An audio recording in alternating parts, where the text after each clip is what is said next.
በዚህ ልክ የልጅ እናት የሆነችን ሴት መታችሁ እንድትናገሩ ማንም አይፈቅድላችሁ። ሩታን ከዚህ በኋላ ጮክ ብላችሁ የመናገር ስልጣን ማንም አልሰጣችሁም። እንዴ አላበዛችሁትም እንዴ እናንተ? እንዴ የእሷን ስም ጠርታችሁ ወይም እሷ ጋር ሄዳችሁ እሷን ካላንቋሻሻችሁ፣ እሷን ካልሰደባችሁ፣ እሷን ኃጢአተኛ ካላደረጋችሁ ዩቲዩብ አሰሩም እንዴ? ከዚህ ቀደም የነበረችው ጀግናዋ ሩታን ማንም ድምፁን ጮክ አድርገው እንዲናገራት ማትፈቅደዋን ሩታን ነበልባሏ ይሄ ነብሯ ነው የሚሉሽ አይደለ? እንደዚህ አይነት ሩታ ነው የምንፈልገው። አሁን አንተ ግን ለልጅህ እናት በዚህ ልክ ድምፅህን ጮክ አድርገህ እንደማትፈልጋት አክት እያደረግህ እንደው ባትፈልጋት እንኳን እንደማትፈልጋት ሚዲያ ላይ መተህ መናገር አለብህ ብዬ አላሰብም። እሺ ተከታዮችሽ በጣም ነው የሚወዱሽ፣ ለአንቺ ሲሉ በጣም ብዙ መስዋዕትነት የሚከፍሉ በየትኛውም ሁኔታ አንቺ ለምትሰደቢው አንቺ ለሚያንቋሽሹሽ እነሱ ይቃጠላሉ። ሰላም ሰላም፣ ጤና ይስጥልኝ። እንዴት አመሻችሁ? ይህ አብርሽ ቲዩብ ነው አለው የፈጠረኝ ይመስገን። እንግዲህ ውድ ቤተሰቦቻችን አሁን በእዩ ቻናል ላይ አንድ ቪዲዮ ተለቆ ነበረ። እስቲ ስለ ቪዲዮ አንዳንድ ነገር መነጋገር አለብን። ምክንያቱም እኛ ከዚህ ቀደም በዚህ ነገር ውስጥ አንግባ፣ በዚህ ነገር ውስጥ የሩታ ሀሳብ ነው፣ የሩታ ፍላጎት ይቅደም፣ ሩታ የሆነ ነገር ባታስብ ኖሮ በዚህ ልክ ከአብርሽ ጋር እንዲህ እያደረጋት እንዲህ እየሰደባት እንዲህ ደግሞ መስመሯን ጠሶ በተለይ ቀይ መስመሯን። ምክንያቱም ሩታ ለአብርሽ የልጁ እናት ነች እና ደግሞ ሚስቱም ነች። በዚህ ልክ ዲስሪስፔክት ሲያደርጋት፣ በዚህ ልክ ሲገፋት፣ በዚህ ልክ አልፈልግሽም እያለ ሚዲያ ላይ እያወጣ ሲያሳጣት ለምን ይሆን ዝም ያለችው? ምናልባት የራሷ የሆነ ምክንያት ይኖራታል። ምናልባትም ደግሞ የሆነ ለእኛ ያልተነገረ እሷ የምታውቀው የሆነ የውስጥ የራሳቸው የሆነ ሕግ ይኖራቸዋል በሚል በዚህ ነገር ውስጥ አብርሽን አትለማመጪው፣ ሴትነትሽን አትጪ፣ እንደዚህ አትሁኚ፣ እንደዚህ ሁኚ ለማለት ምንም አይነት ቪዲዮ አልሰራንም ነበረ። ምንም ልንልም አላሰብንም ነበረ። ዋና ፎከሳችን ምንድን ነው? ሄርሜላ የገባሽው መስመር ትክክል አይደለም፣ ከአብርሽና ከሩታ መሀል ውጪ የሚለው ላይ ሂደት ነበረ። ትናንትና ግን እንዳያችሁት አብርሽ አንቺ ከህይወቴ ብትወጪ እንኳን ከሩታ ጋር የመሆንበት ቻንስ ጠባብ ነው፣ አልሆንም እና ደግሞ እኔ ከአንቺ ጋር እንደመሆን በምን እርግጠኛ ነሽ? እኔ ከሩታ ጋር መሆነው ብያለሁ፣ ከሁለት አንዳችሁ መርጫለሁ እያለ ሩታን እንኳን ውድድር ውስጥ ከቶ በዚህ ልክ ለማሸማቀቅ እየሞከረ ነበረ እና ትናንትና ሩታ ሲሄድ እንኳን አትሄድ አይነት ነገር እያለችው ነበር። ብዙ ጊዜ አይታችሁ ከሆነ ሩታ በቆመችበት ነው ጥሏት የሚሄደው። እና ውድ ቤተሰቦቻችን አሁን እነ እዩም ደግሞ ይህንን ሀሳብ ሲያነሱት በቃ እኔም የሚሰማኝን ነገር መናገር እንዳለብኝ ተሰማኝ። እነ እዩ ይህን ነገር ማንሳታቸው ፈረንጁና እዩ ትክክለኛ ሀሳብ ነው ብዬ አስባለሁ። ለማንኛውም እስቲ የእዩና የሩቲን ንግግር ካልሰማችሁ አንዴ አዲስ ለመጣ ሰው ይሄን ያህል ልቡን ከፍቶ አንቺን ከሷ ጋር የሚያወዳደር ከሆነ ጭራሽ ነገም ከነገ ወዲያ መቼም ልታገኙ የማይገባ ሰው ማለት አብርሃም ነው። አለቀ። ወንድ ልጅ ስለሆነ ነው። አይ ቲንክ መሸነፍን አይፈልግም፣ ወይም ደግሞ ራሱን ከዚህ በፊት ባሳየው ነገር አሁን ላይ ያንን ነገር ዝቅ ቢል የሆነ ክብሩን የሚያጣ ምናምን አይነት ስሜት እየተሰማው ይመስለኛል። በፊትም ብዙ የሆንኩለት ብዙ የተጎዳሁበት በብዙ መንገድ ራሴን ትቼ ለልጅ ያልኩበት ለአንድ ልጅ ስለሆነም እንደዚህ መሆኑ እንጂ ምንም ጠፍቶ አይደለም፣ ምንም ማጥቻ አይደለም፣ ምንም ማንሶኝ አይደለም፣ ሰውም ጠፍቶ አይደለም። በቃ ሊትራሊ በቃ ማቆም ነው ያለብሽ እንዴ። አንቺ እኮ መጀመሪያ አንቺ ስትኖሪ እኮ ነው ገብቶሻል። ልዑልም እኮ መኖር የሚችለው መጀመሪያ አንቺ ልዑልን የፈጠርሽዋ ሴትዮ ስትኖሪ ነው ገብቶሻል። እንዴ እንዳለፍኩበት ነገርና እንዳሳለፍኩ ቻሌንጅ እኮ እኔ እዚህ ጋር መገኘ ሴት አይደለሁም። በነገር ላይ ከዚህ ሀገር ብን ብዬ ጠፍቼ ወይ ልጄን የሆነበት ሰጥቼ ብን ብዬ መጠፋ ምናምን ወይ ደግሞ ጉስቁል ብዬ ተሰባብሬ ልዑልን አንቺ ጋጣ ነው እንጂ መኖር ማይችለው አብርሽ ጋጣ መኖር አይችልም ማለት አይደለም። አንቺን ጋጣ ነው መኖር ማይችለው። ቢኖር ይጠቅመዋል ባይኖር እንግዲህ ውድ ቤተሰቦቻችን ይህ ነው አሁን እነ እዩ ያሉት ምንድን ነው?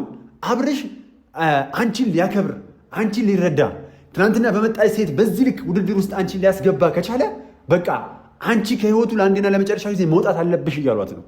አሁን እነ እዩ እያነሱ ያሉት ነገር ምንድን ነው? እኛም ከዚህ ቀደም ሩታን ያሰራት ሩታን እንዳትወስን ያደረጋት በዚህ ልክ አብርሽን እንድትለማመጠውና አብርሽን ተው ወደ መስመር ተመለስ እያለችው የነበረው ለልጇ ስትለው እንዲሁም ደግሞ በቃ ትዳሯን ማቆየት ስላለባት ነው። ምክንያቱም ታውቃላችሁ ምናልባት ይህን ነገር አሁን የምናገረው ነገር ሴቶች ትረዳላችሁ ብዬ አስባለሁ። የእኛ ሀገር ወንዶች ወይም ደግሞ በአጠቃላይ የወንድ ቤተሰብም አዲስ ህይወት ለመመስረት ሲሞከር የመጀመሪያ ጥያቄያቸው ያቺ ልጅ ያላት ወይ ነው።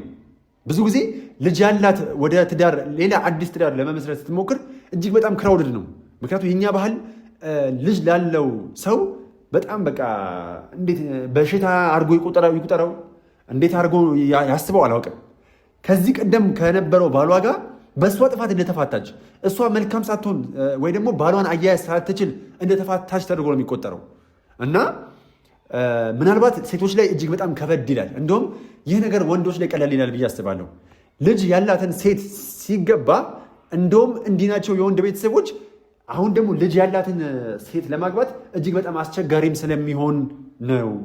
እና ደግሞ የኛ ባህል በራሱ ሴት ልጅን በጣም ጨቋኝ፣ ለሴት ልጅ በጣም በቃ ነገሮች የሚያበዛ እጅግ አስቸጋሪ የሆነ ባህል ነው ያለን። እና ያህንን ባህል ጥሶ መውጣት ስላልተቻለ የሁላችንም ሀሳብ ምንድን ነው? ሩታ ልጅ ስላላት አብርሽ ይህን ጸባዩን አርሞ ሩታም ደግሞ ከዚህ ቀደም አጥፍቻለሁ ብላ የምታስበው ነገር ካለም ከዚህ ቀደም ያጠፋችሁም ያላጠፋችሁም ነገር ካለ ይቅርታ መጠየቅ በራሱ ትልቅነት ስለሆነ ይቅርታ ደጋግማ ጠይቀዋለች፣ ልጇን አቅፋ።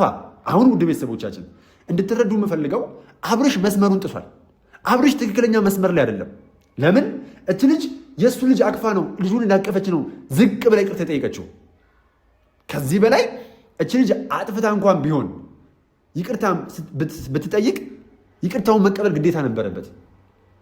ነገር ግን አብርሽ ከዚህ ቀደም በድሎ እንደማያውቅ ከዚህ ቀደም ጥፋት አጥፍቶ እንደማያውቅ እሱ ንጹሕ እንደሆነ በማሰብ ይመስለኛል ይህን ነገር ሩታን ይቅርታን ለማድረግ ዝግጁ አይደለም። እች ልጅ ልጁን አቅፋ ነው ዝቅ ብላ ይቅርታ የጠየቀችው። ይህንንም አሁን ይቅርታውን ሊቀበል ፈቃደኛ አይደለም። ዛሬ እነዩ የልቤን የተናገሩት በቃ ሩታ በቃ ልትለው ይገባል አብርሽን። አሁን አብርሽን ሩታም ሄርሜላም ናቸው ያጨማለቁት። በዚህ ልክ መስመራቸውን ጥሶ በዚህ ልክ እነሱን መሀል ገብቶ ከግራ ከቀኝ የቱ ይሻላል ተብሎ የሚመራረጡበት። አሁን ከዚህ ቀደም ተናግሬያለሁ፣ የሰው ልጅ ሸቀጥ አይደለም። እነ ቡዜንም ይህንን እንደ ርምት መውሰድ አለባችሁ። ከእሷና ከእሷ ማንን ትመርጣለህ ብላችሁ ለሴት ልጅ ክብር እንኳን ቢኖራችሁ እንደዚህ አይነት ነገር ውስጥ አገቡም ነበር። አሁን ይሁን እሺ፣ እንደ ሸቀጥ ከግራና ከቀኝ ሄርሜላና ሩታን አቁማችሁ ማን ይሻልሃል እያላችሁት ነበረ። እናንተ ሴት ልጆች ናችሁ። ለሴት ልጅ እንኳን ትንሽ ክብር እንኳን አልነበራችሁም። እናንተ አብርሽ ምንም ቢያደርግ ምንም ቢሰራ ጥፋተኛ ሆኖ አያውቅም አይደለ? ለእናንተ ሁሌም አብርሽ የሚያደርገው ነገር ትክክል ነው። እናንተ ይህን ብላችሁ ስለምታስቡ ይሄ ልጅ በእያንዳንዱ እንቅስቃሴ ውስጥ ትክክል ነኝ ብሎ እንዲያስብ አድርጋችሁታል። ሲቀጥልም ደግሞ ሩታ አሁን ብዙ ጊዜ ይቅርታ መጠየቅሽ መልካም ሆኖ ሳለ ይቅርታ መጠየቅሽ መልካም ነው። ነገር ግን ይቅርታው በበዛ ቁጥር አንቺ ጋር የሆነ ጥፋት እንዳለ ልትናገሪ ያልፈለግሽው ግን ያመንሽው ጥፋት ያለ ያህል ይመስላል።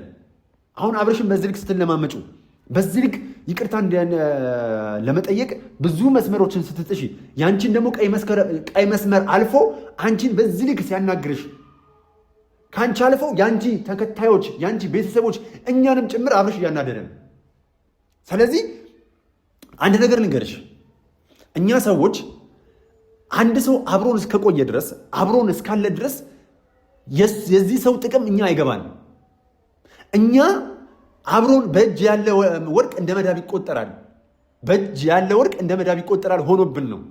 አሁን አብርሽም በእጅ ያለ ወርቅ እንደ መዳብ ቆጥሮት ነው በእጁን ያለሽው ሩታ ምንም ባረጋት ርቃኛ አትርቅም ብሎ ስለሚያስብ እንደፈለገ እየሆነ ነው። አንቺ ግን ቆርጠሽ ከአይኑ ለተወሰነ ጊዜ ከአይኑ ጠፍተሽ አንቺ ስትቀሪ አንቺ ሳትኖሪ የሚጎልበትን ነገር ማየት አለበት ብዬ አስባለሁ። ሁላችንም ከእናታችን ስንርቅ ወይ እናታችን ከኛ ስትርቅ ነው ብዙ ጊዜ አይታችሁ ከሆነ የእናት ጥቅም የሚገባን። አብረናት እስካልኖር ድረስ አብረናት እስከኖርን ድረስ አብረናት ሁሌም እስከሆንን ድረስ የእናት ጥቅም እንኳን ሊገባን አይችልም። አንድ ሳምንት ክፍለ ሀገር ተነጥለናት ብንሄድ አሊያም ደግሞ እኛ ብንሄድ እናት ምን ያህል እንደምታጎል ያኔ እንረዳለን። ይህን ደግሞ በራሴም ስለማውቀው ነው። እኔ ሁሌም ውጭ ቆይቼ ከጓደኞቼም ጋር ምንም ስገባ ማታ እናቴን አንድ ቀን ጉንጯን ስሜት አላውቅም። ነገር ግን አሁን ከእናቴ ተነጥዬ የራሴን ላይፍ ብዬ ከጓደኞቼ ጋር ቤት ተከራይቼ በሳምንትም በ3 ቀንም በ4 ቀንም ወደ ቤት ሲሄድ እናቴ እንዴት እንደምትናፍቀኝ ከእሷ ጋር ያለው ያልተመለከትኩት ከእናቴ ጋር ከራኩ በኋላ ግን የተመለከትኩት በጣም ብዙ ነገሮች ነበሩ። በበጣም ብዙ መንገድ ውስጥ ከሌላ አቆይታኛለች። እንዳይረበኝ ስታመም ራስ ምታት ሲያመኝ እንኳን የሆነ የባህል መድኃኒቶቿ ለእኔም ፈውሴ መድኃኒቶቼ ነበሩ። ዛሬ ላይ ግን በተወሰነ መንገድ ብዙ አይደለም የተወሰነ መንገድ ስንራራቅ እንኳን ምን ያህል እንደምትናፍቀኝ ለካ እናቴ አጠገቧ ሆኜ ይሄን አልበላም ይሄን አላረግም ስል የነበረው በዚህ ልክ እናቴን ሳስቸግራት የነበረው አያችሁ፣ ወጥቼ የውጭውን እያንዳንዱን ሁኔታ ስላልቀመስኩት ነው። ስቀምሰው እሷ የሰራችውን አልበላም ስል የነበረው እዚህ ላይ ግን ተጋፍቼ የምበላ ሆነ። ምን እላችሁ ፈልጌ ነው፣ አብርሽ በኖርማል ህይወትን ቢመጣ ሩታ አጠገቡ ስላለች በየትኛውም እንቅስቃሴው በየትኛውም የህይወት ላይፍ ስታይሉ ላይ ሩታ አለች። ስለዚህ ሩታን አቶ አልሞከሩም እንዴ? ከዚህ ቀደም እኮ ሩታን አቶ የተሰማውን ስሜት እኮ ወደኋላ በፍላሽባክ ተመልክቶ መመልከት ይችል ነበር ይሄ ልጅ። አሁን ላይ ግን ወልዳለች፣ የትም አትሄድም አይነት አክት እያደረገ ከሆነ ሊማር ይገባል። አንቺ ቀላል አይደለሽም። እንዲህ በቀላሉ ሲፈልጉሽ የምትገኝ አይነት ሴት አይደለሽም። ራስሽን በዚህ ልክ ማራከስ አለብሽ ብዬ አላስብም።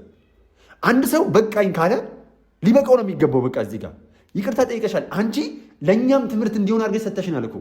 ተበድሎ ይቅርታ መጠየቅን አስተምረሽናል። ተገፍቶ ይቅርታ መጠየቅን አስተምረሽናል። አንቺ እኮ ያላደረግሽውን ነገር አርገዋል ብለው ሲሞግቱሽ ባልዋልሽበት ባልተገኘሽበት እነዚህ ሁሉ እነ ቡዜ እነ ዴቭ እነ ሄርሜላ መጥተው ሲከሱሽ ባልሽ ከጎንሽ ሆኖ ሊከራከርልሽ በሚገባ ሰዓት እሱ ለእነሱ ተደርቦ አንቺን እያፋጠጠ ነበር። ይህ ከዚህ ቀደም ስላሳለፋችሁት ፍቅር፣ ከዚህ ቀደም ስለተከፋፈላችሁት መስዋዕትነት ሲባል አብርሽ ከአንቺ ጋር እንዲመለስ በይቅርታ ብዙ ሞክረናል። ነገር ግን አብርሽ አይ እኔ አልፈልግም ብሎ እንዲሁም ደግሞ ቡዜም ከቡዜም ጋር ተመሳሳይ አይነት አማርኛ ስለሚያወሩ ከቡዜ ጋር ተመሳሳይ የሆነ ንግግር ስለሚነጋገሩ ቡዜም አብርሽም ፍላጎታቸው አብርሽ ከአንቺ እንዲርቅ ከሆነ አንቺ ማንነትሽን ማሳየት አለብሽ ብዬ አስባለሁ።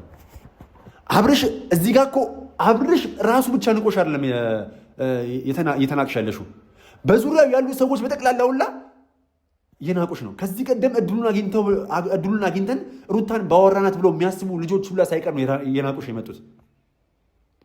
አየሽ ሩታ ማስተዋል አለብሽ። እዚህ ጋር አንቺ ለአብርሽ ካለሽ ፍቅር አንጻር ሊሆን ይችላል፣ አብርሽ እየመጣ ከሚሰጥሽ ተስፋ አንጻር ሊሆን ይችላል። ነገር ግን ሁሉም የራሱ የሆነ ቀይ መስመር እንዳለው ይገባኛል። አንቺም ደግሞ ያ ቀይ መስመርሽን አስደፍርሻል። እኔ አሁን አብርሽ ትክክል አይደለም፣ በቃ እያደረክ ያለው ነገር ትክክል አይደለም። ሲጀመር ሩታን መሀል አስገብታል ለፉክክር የምትቀርብ ልጅ እንኳን አይደለችም። ትናንትና ሄርሜላ አበቃ ስትል እንኳን ሄርሜላ ከህይወት እንድትወጣ አልፈለግም። ምንድን ያልካት? በግል ያገኝሻለሁ፣ በግል እኔና አንቺ ለብቻችን ተገናኝተን እናወራለን ያልከው። እኛ ከዚህ ቀደም ሄርሜላን በቃ ከህይወቴ ውጪ ብለህ ማስወጣቱ ከብዶ መስሎን ነበር። ሄርሜላ ትናንትና ስትናገር እንደነበረው ምናልባት እንደ ውለታ የታሰርክበት የሆነ ሰንሰለት አለ ብለን እናስብ ስለነበር ነበር የምንረዳ። ትናንትና ግን ሄርሜላ በገዛ አንደበቷ እኔ ከህይወቴ ውጣልኝ፣ በቃ እኔም ከህይወት ልውጣ አስቤያለሁ፣ ከአንተና ሩታ ህይወት ልወጣ ፈልጌያለሁ ስትልህ በጣም ተኩራራህ፣ ደረትን ነፋ። ሩታን በሚዲያ ፊት አሳጣሃት። አይ ከእሷ ጋር በምንም ታምር ልለያይ ከእሷ ጋር የምገናኝበት ምንም አይነት ምክንያት የለም፣ ከእሷ ጋር መሆንበት ምንም አይነት ምክንያት የለም፣ አንቺ ራስሽን ጉዳይ ተናገሪና ሂጂ ምናምን። እንዴ ሩታ እኮ ሚስት የልጅ እናት ነች። በዚህ ልክ እኮ ነፍስ አልተጠፋፋችሁም። አስቀድመ አንዳንድ ሰዎች ውድ ቤተሰቦቻችን የሆነ ጥፋት እኔም ራሴ አጠፋና ያ ሰው እንዳይጮህብኝ ቀድሜ እናደዳለሁ፣ ቀድሜ እንደተበደለ ሆኜ ይቀርባለሁ። ማምለጫ መንገድ ነች እቺ። እንዲህ ለአንተ ማምለጫ መንገድን ስታመቻች ራስ ወዳድ ሆነ ሩታን ግን እንድትጠላ እያደረክ ነው።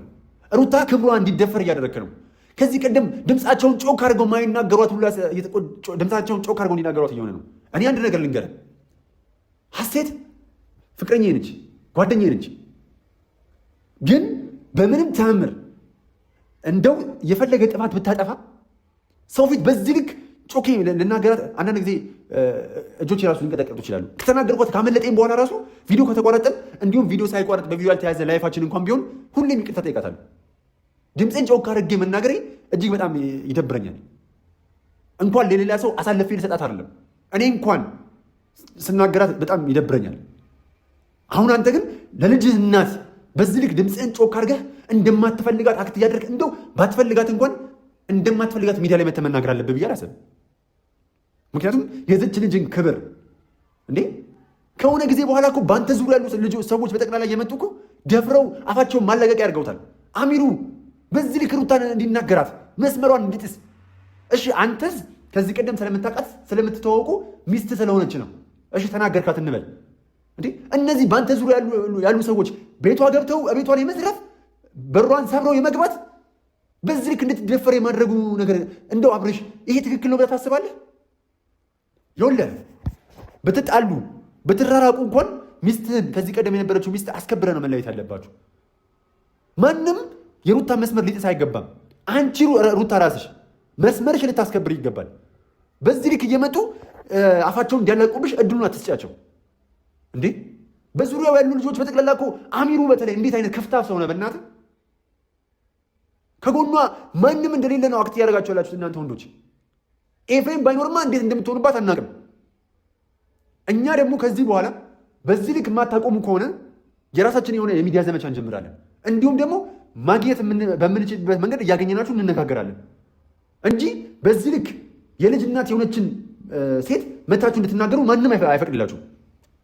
ሩታን ከዚህ በኋላ ጮክ ብላችሁ የመናገር ስልጣን ማንም አልሰጣችሁም። እንዴ አላበዛችሁትም እንዴ እናንተ?